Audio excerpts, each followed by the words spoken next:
f is a sufficient differentiable function such that L of f of x is equal to 0।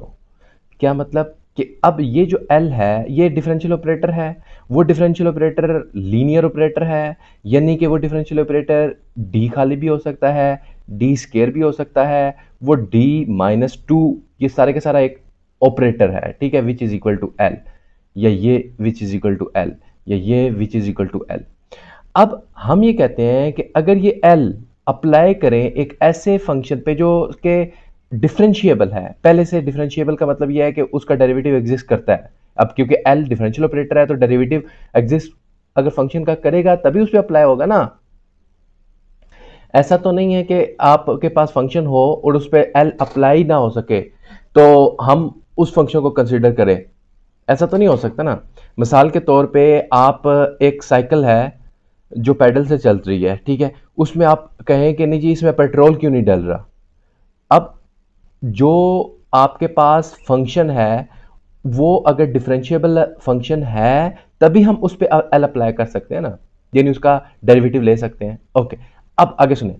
अब अगर ऐसे function जो कि differentiable function है उस डिफरेंशिएबल फंक्शन पे एल अप्लाई करें, यानी मैं एफ एक फंक्शन है उस एफ पे ये एल अप्लाई कर रहा हूं तो मेरे पास आंसर क्या आ रहा है, 0। अगर वो उस फंक्शन को खत्म कर दे तो then we say that L is an annihilator operator, ठीक है। For example a constant function y is equal to k, अगर कोई भी कांस्टेंट फंक्शन लेता हूं यानी 3 है, तो अब इसको खत्म मैंने करना है, यानी ये फंक्शन है, इसमें मैं क्या अप्लाई करूं, सिंपल एक डी अप्लाई कर दूंगा। अब डी कोई भी हो सकता है, डी ओवर डी एक्स भी हो सकता है, डी ओवर डी वाई भी हो सकता है, कोई भी हो, क्योंकि कांस्टेंट है तो डिफरेंशियल ऑपरेटर जब इस पे अप्लाई करूंगा तो आंसर क्या आएगा, ऑब्वियसली 0। तो इसका मतलब एवरी कांस्टेंट फंक्शन का इनलेटर ऑपरेटर क्या होगा, डी, ठीक है। लाइक दैट हम ऐसा करते हैं कि आपके सामने मैं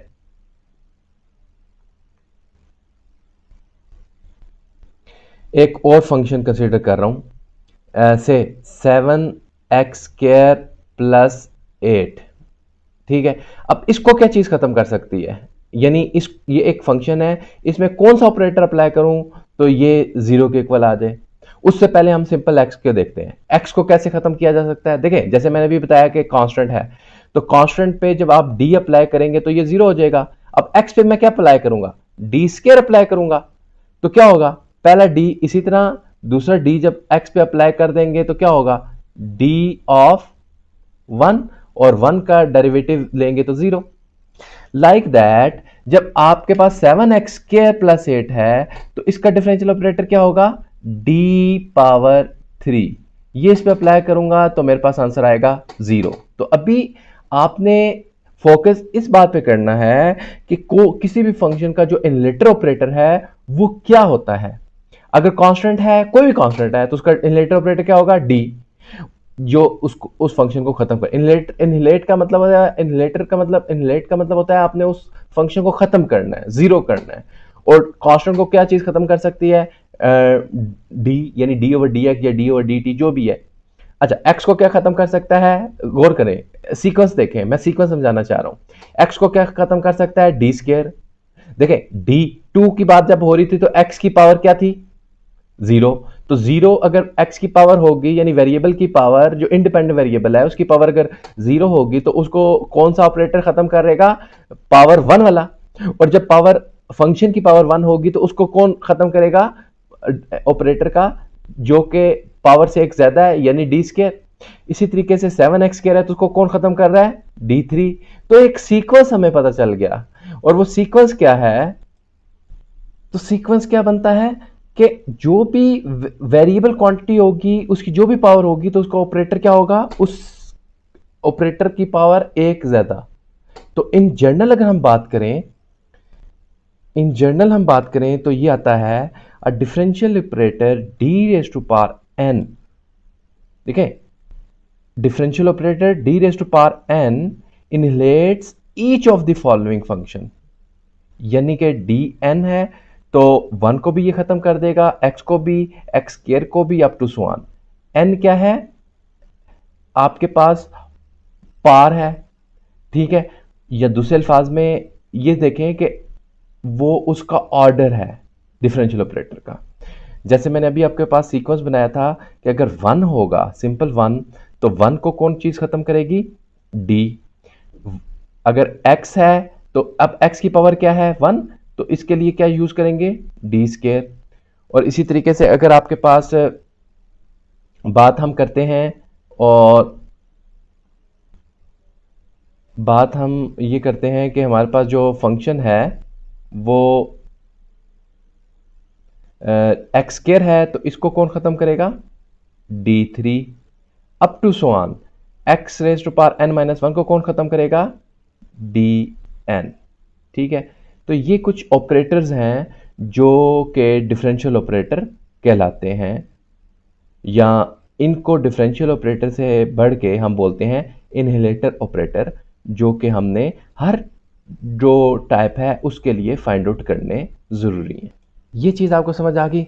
अब हम आगे चलते हैं और आगे हम बात करते हैं इनहेलेटर ऑपरेटर की ही, लेकिन वही बात हम रिकॉल कर रहे हैं कि अगर आपके पास कोई भी पोलिनोमियल है और फंक्शन, पोलिनोमियल का मतलब है कि आपके पास कोई भी ऐसा फंक्शन है जिसमें variable having non negative integer, ठीक है।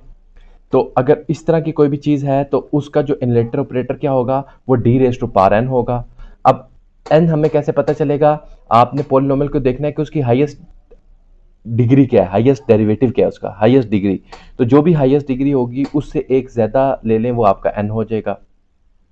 दूसरी इंपॉर्टेंट चीज, ये तो तब थी ना जब आपके पास अलजेब्रिक फंक्शन आएगा। अब एक्सपोनेंशियल फंक्शन आएगा तो फिर क्या होगा कि अगर आपके पास ई पावर एक्स आता है तो उसका ऑपरेटर क्या होगा? उसका डिफरेंशियल ऑपरेटर क्या होगा? D minus alpha power n. क्या मतलब? मतलब ये है कि let's suppose e power x है, तो ई पावर एक्स में अल्फा क्या होगा? जो एक्स का कोफिशिएंट होगा। यहां पे एक्स का कोफिशिएंट क्या है? 1। तो इसका मतलब है कि यहां पे अगर मैं चूज कर रहा हूं कोई भी चीज, मसलन मैं यहां पे चूज करता हूं कि इसका जो डिफरेंशियल ऑपरेटर है वो क्या होगा, तो ये रूल बता रहा है D minus alpha whole raise to power n, ठीक है। अब एन क्या है? एन एक्चुअली आपके पास पार है किसकी? एक्स वेरिएबल की, ठीक है। पहले देखें जब कांस्टेंट था तो जो भी एक्स की पार होती थी ना, हमने उससे एक ज्यादा लेना था। अब हम क्या करेंगे? इसको मैं खत्म करना चाह रहा हूं, तो क्या करूंगा? डी माइनस, देखें, डी माइनस अल्फा, अल्फा की जगह क्या आएगा? 1। और एन, एन की जगह क्या आएगा? अभी मैंने आपको बताया कि जो भी आपके पास एक्स होगा उसकी पावर, इसकी पावर क्या है? 1। तो इसका मतलब है यहां पे 1 आएगा। ये एक ऑपरेटर ऐसा है जो कि ई पावर एक्स को खत्म कर देगा। कैसे अप्लाई करते हैं? D minus 1 of E power x. तो क्योंकि डिफरेंशियल ऑपरेटर लीनियर ऑपरेटर है तो ये अप्लाई होगा, तो D e raise to power x minus e raise to power x, क्योंकि ये ई पावर एक्स 1 से मल्टीप्लाई होगा, तो हमारे पास ये चीज आ गई। और डी जब है इस पे अप्लाई होगा तो ये चीज हमारे पास ये आ गया। तो अब देखें, डेरिवेटिव जब ई पावर एक्स को लेंगे तो क्या होगा? ई पावर एक्स माइनस ई पावर एक्स, और ये क्या आ जाएगा? 0। बात समझ आई ना? अब कोई और चीज लेते हैं, मिसाल के तौर पे मैं कहता हूं कि x square e raise to power 7x, इसका ऑपरेटर गेस करें क्या होगा? देखें, रूल याद रखें, D minus alpha power n. N क्या है? मैं यहां पे एन आपको समझा दूं कि एन आपके पास एक्स की पार है। यहां पे पहले एक्स की पार 1 थी, तो अब यहां पे जो कोफिशिएंट है ना, देखें एन क्या है? जो भी हमारे पास कोफिशिएंट होगा यानी ई पार एक्स का, उसकी पार जो होगी वो एन कहलाएगा। उसमें एक ऐड कर देंगे तो वो एन के इक्वल होगा, क्योंकि अब पोलिनोमियल आ गया, पहले पोलिनोमियल नहीं था। अब अगर पोलिनोमियल आ गया तो अब आपके पास एन क्या होगा? जो भी कोफिशिएंट है ना, मसलन कोफिशिएंट 2 है, तो आपके पास अब एन आपने क्या लेना है? एन आपने लेना है 3, यानी x, क्योंकि देखें जब एक्सपोनेंशियल की बात हो रही थी तो तब हमने +1 नहीं किया था, जब पोलिनोमियल की बात हो रही थी ऊपर भी देखें ना, जब हमारा पोलिनोमियल n-1 था तो फिर हमने n लिया था।